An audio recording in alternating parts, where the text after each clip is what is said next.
Hello, everyone. Welcome to the JuvoHub podcast. We are on episode 60, and I'm very excited for a couple of things. Number one, I won't be singing today like I had to for the last 4 episodes.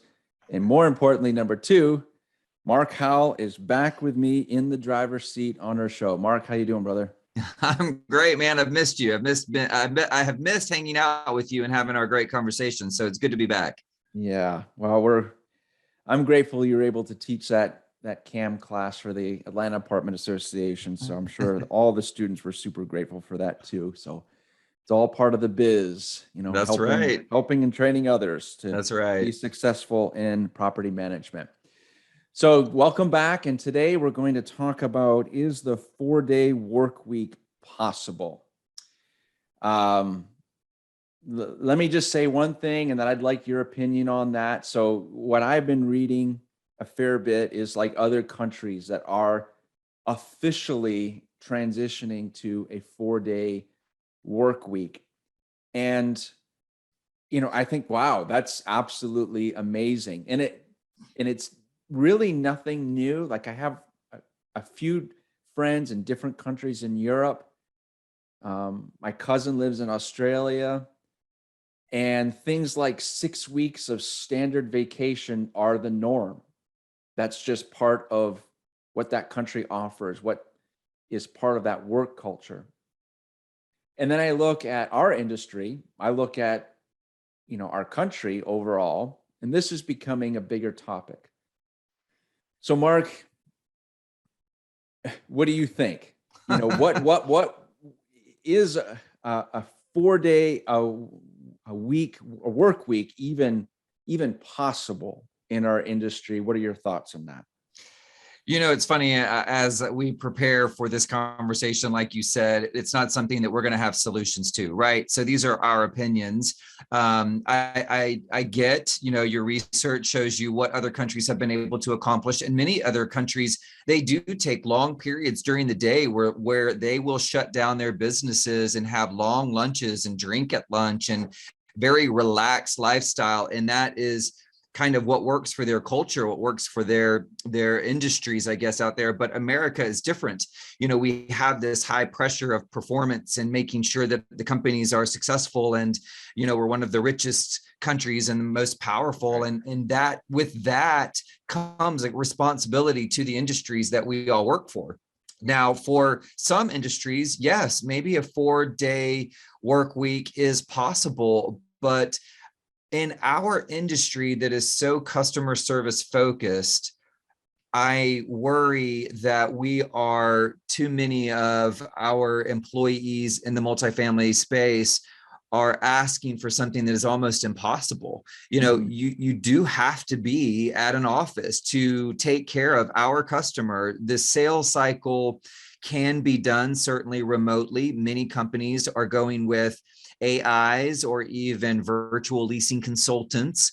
But even with that, there's good and bad in that, right? I mean, when you're allowing the idea of let's not have a full work week and let's let a system take over some of the aspects of our job, at what point do we say, okay, enough is enough with the AIs? Like, I don't want them to take my job. But I'll tell you another thing, Jonathan, what I'm finding is I think it's so interesting as I work with clients and go out on site and work with teams, people that are demanding this, I want to work from home, or I only want to work a 4-day work week, but yet when they're there in the office, they're not giving it 100%.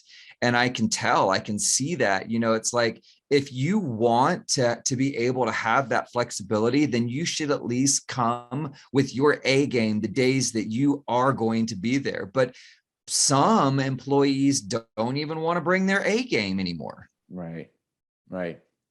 Yeah, no, I agree. I totally concur with like the bigger picture challenges that our industry has and many industries have in this country. A lot of productivity, and I think that there's definitely a place for AI. There's definitely a place for moving things virtual.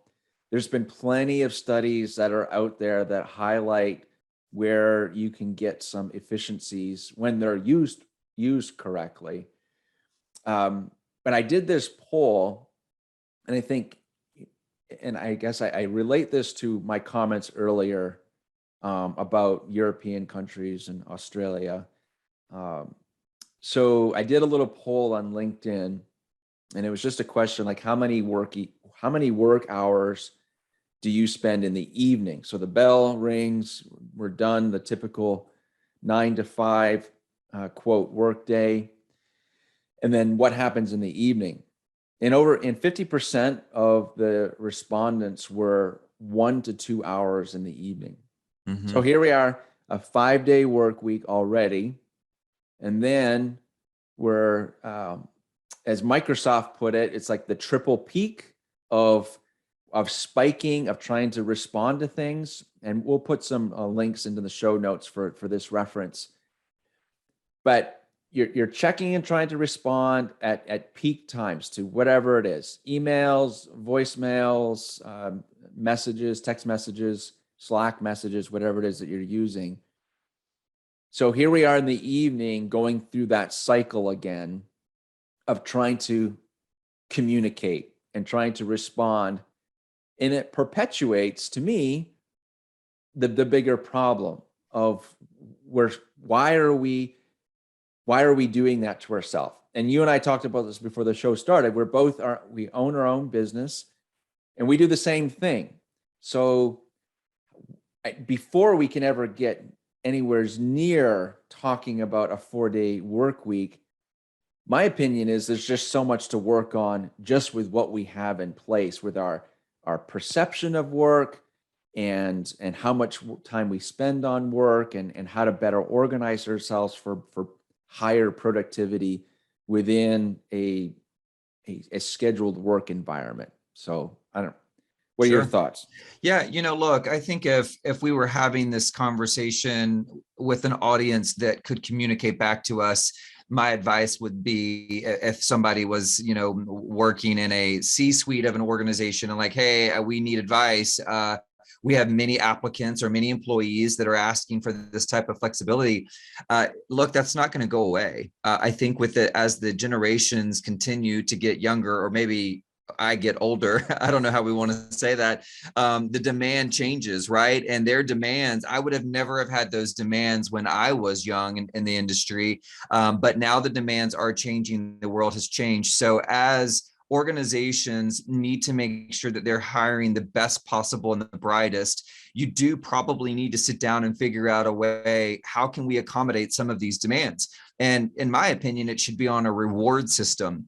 Mm-hmm. If you meet all of the goals, all of the expectation, if you can accomplish what it is that we need for you to accomplish in said days, however many days that is, then let it be a reward that maybe on, quarter two or the next month, maybe it's a bi-monthly thing where you do get to work from home or take a day off or something to that capacity. I just don't think I think we're setting this precedent that we're going to allow people to keep demanding more work from home environments when, let's face it, I don't think our industry really can handle that. And my fear is that if we're not careful, many companies are already looking at replacing some of the on-site positions with AIs, with these virtual people. And that's where we seem to be heading. So that's my thought. Make it a reward system. Give them something to look forward to.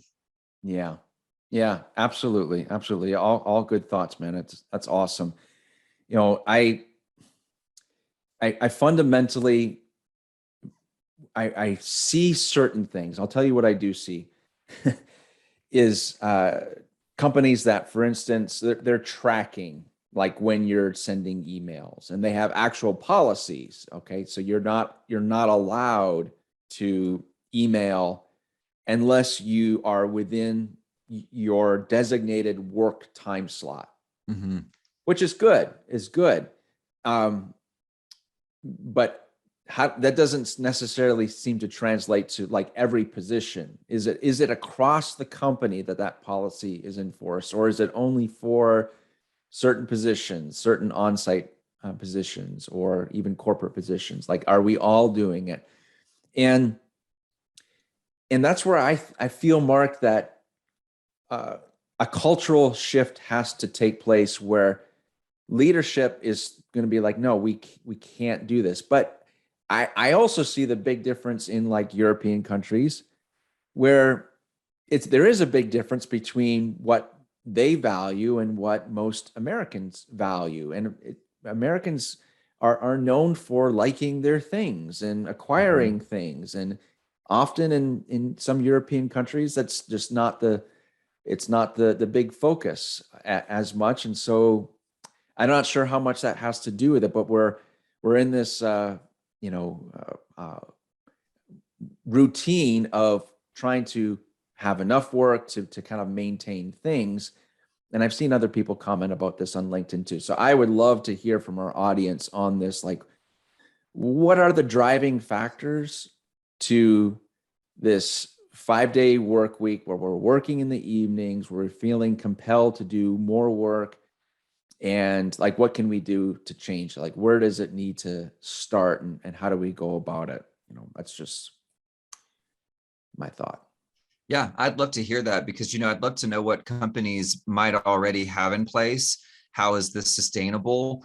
I have heard from many friends in the industry that have said during COVID, with their corporate offices being shut down, they really found themselves more productive. But now that the corporate offices are reopened and some of the companies are demanding that they come back in, they are debating whether or not they really want that to be a part of their lifestyle. So they're willing to make a change, an organizational change, because they've now learned to live life a different way. But, look, that's the toss, that's the gamble that you take. I would love to know how people can drive their employees to want to focus on coming back into the office, working that 5-day work week and be happy about it, versus the people that don't really want to do that and then leave their organization. Right.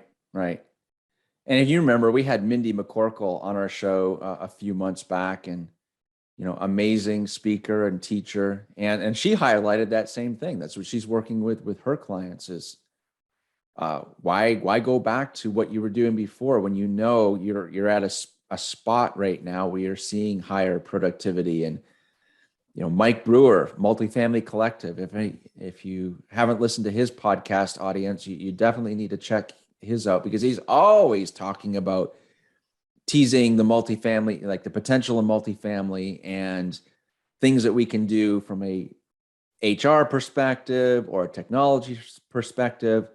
Like, what's going to be like that next innovation in order to take our industry where we want to go? Because we all know our industry has been sometimes many years behind other industries in the trends, and at some point we got to get caught up. Otherwise, there's just going to be a massive revolution.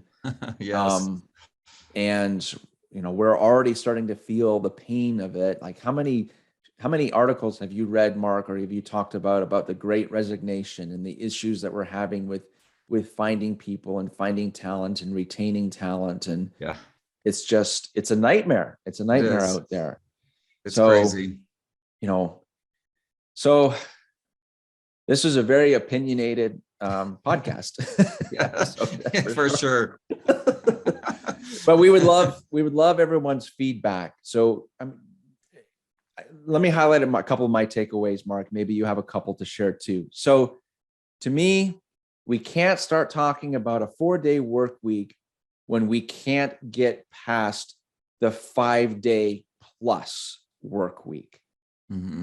We have to start with what's in front of us right now, instead of like, oh yeah, that would be so nice. So that's one of my takeaways. And also from a cultural perspective, it has to be across the board. So it can't be just certain job positions that have that 5-day 9 to 5. We have to keep being innovative and set the expectations. And it may come, and I'll probably get blasted for this comment, But with the way we manage customer service, does it mean there has to be different shifts in order to manage that? So many industries, they have it. I mean, it's not just 9 to 5. We understand that. So like, what are you doing? And please share it with us. What are you doing to manage caring for the residents? Because the industry is 24/7. Yeah. That's my question. Yeah, I love it. My takeaway too from the conversations I've been having with people and just you and I talking about it is, if this is the wave of the future, if this is what we need to embrace, I'm all about change. I love that our world is changing. I love that our industry is changing. We have to find ways to keep that change exciting but sustainable, and where we all get our needs met. You know, the bottom line is making sure that the assets are taken care of. And so how do you do that? Creating an reward system for your employees, an incentive that makes them worthy of this time off, to me is where I would want to start this conversation. You know, what does that look like? How can you, when you're in the hiring process with someone and they say, well, you know, at my last job, I could work from home or I had more flexibility. What's your organization like? Like where do you go with that question? You know, like what in your organization, how do you answer that question now to future applicants? And what is in place for them to feel incentivized by joining your team? So I'd love to know. Yeah. Yeah. So please, audience, share your comments, you know, whatever social platform you're seeing this on.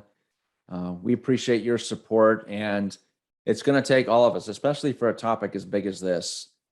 It's going to take a lot of voices and a lot of strong leaders and property management companies to continue to address it. We know it's being addressed because we're not the first person that's talked about this, but we just want to do our part to kind of continue the conversation on this subject. So, Mark, it's good to have you back, man.